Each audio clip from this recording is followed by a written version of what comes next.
I think Kiefer could blow up a town, and I could find a way to justify it if I'm being real. Maybe that makes me too much of a fangirl for him. But you know what? I don't think I'd even want her to practice water magic inside. You could just accidentally flood the entire house. That's a pretty impressive fucking spell. What is it? Is it water? Is it wind? Maybe it's an air bubble? Look at oh my god, watch that brush buddy animation. He a little fucking grummy. This is the greatest anime. The war crimes I would commit for brush buddy. I love how she says this boldly behind him. Oh. Woo, lo, daddy is speaking. So these bros like, I've been gone for a couple of weeks, and you've already gotten yourself involved in government-level crimes. It tells me some of their authority gets to their head and they hurt innocent people for the thrill of it. They would erase not only just your memories, they'd probably erase everything that makes you you. In theory, that could be a comatose vegetable state or a person that's so unrecognizable from who she is currently that might as well not even call her Coco anymore. That's cute. I love that when he throws him, he just becomes a little cinnamon roll. Oh, shit. So he's gonna immediately understand why he ended up taking her in as an apprentice. She ain't just some random bozo. Ooh. Ooh. Ooh. He doesn't know how to deal with it. You know what? Can someone roll a blunt for fucking Agott? This bitch needs to chill.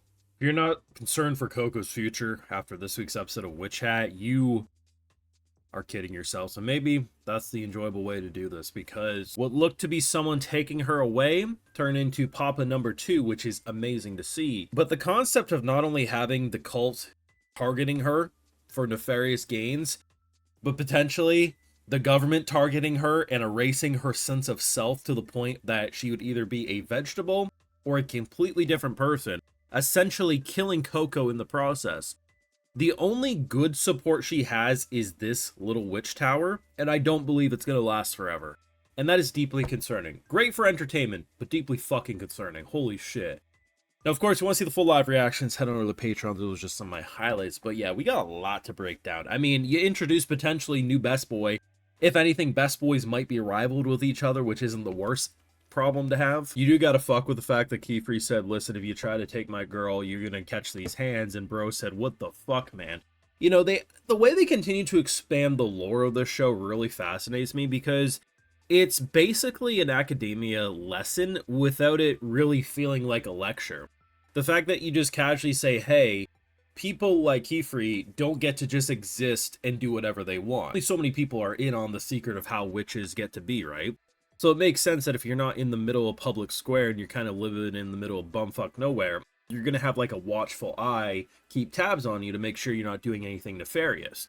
And that's where he comes in. And the fact that we went the route of, yeah, he looks intimidating, but he's his homie, but he's a stressed homie, right? Like, imagine being your best friend's fucking warden, right? You're probably going to be manipulated into bending the rules a little more than you like. And I guarantee you, Coco is not the first time this man's kind of been like, ugh, fucking hell, Kiefer. Alright, fine, it's fine. If you want to do this, go ahead. I'm not going to cover for your ass when it blows up in your face, right? I think anyone would naturally be fucking concerned and annoyed that, you know, I leave for a couple of weeks and I come back and you're basically keeping something that might get us all fucking killed. Because they literally confirm, right? Like, Coco, if shit goes too crazy, they have the ability not just to erase memories, which we've already known, right? When the show first started, he initially tried to wipe her memories. But to me, wiping your memories, it's weird because my natural gut instinct is, yeah, you lose your memories, but you're still going to be you as if you just didn't remember so-and-so. After this episode, it's a little more than that. No, her sense of self, and as they explain, her love for magic would cease to exist. And it's like thinking about what is your biggest love in your life. If they erase that, you're essentially a completely different person. And that's very freaky because it's kind of a fate worse than death. At least with death, you die as yourself. You die with your beliefs intact. If given the option, right? Completely lose your memories and become a completely different person, or die as you are. I mean, and I know for sure the memories aren't coming back, I think I'd rather just die as myself. As morbid as that sounds, And I think what they did that was so smart is the very end of the episode highlighting her love for magic and why that would be so catastrophic. Like, it's silly as hell, right? So basically, Buddy has built pressure plate magic, so when you press down on it, it connects the seal and it illuminates. It's a very basic thing for someone like him to do, and obviously he perfected it to the point that it's probably mass-produced. But the fact that this is her favorite spell, this is the thing that made her fall in love with magic as a child, and it's so simple, right? But the fact that he accidentally leaves his door open. The door says do not knock, right? Meaning he wants to be never disturbed. Yet after this whole exchange, instead of shutting the door, he leaves it cracked open in case she needs to come back and ask him a question. This bro went from saying, let's get rid of the stray, to I'm your daddy now too. Buddy Daddies has secretly returned with season 2 without us realizing it, and I'm completely here for it. But I love the fact that you have this natural parental instinct of wanting to keep Coco safe, both as the viewer or the main parental figures in her life. But you know there's so many things at play. You have a cult that's basically after her.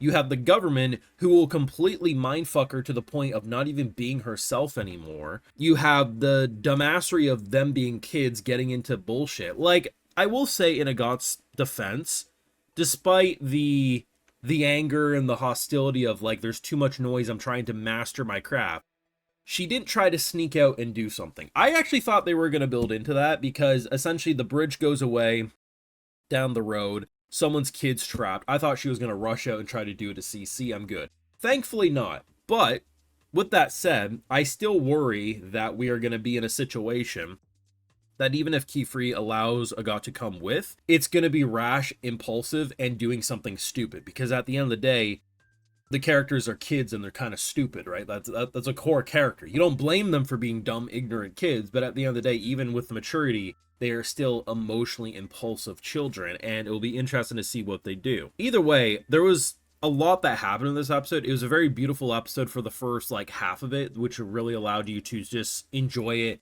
and kind of catch your breath. And I think it was desperately needed to remind you that, you know, the innocence of the show needs to be protected, only for the second half to come in, not with a sledgehammer, but just almost like in those storms where a window blows open and you can hear the storm outside, or the door swings open. Not enough to say, damn, we're fucked, but enough to say, ooh, this is probably a sign of very bad things to come. It's just such an enjoyable show, man. I love the production. There's so many little details about this show where, like, literally the very beginning of the episode, characters will just stand up.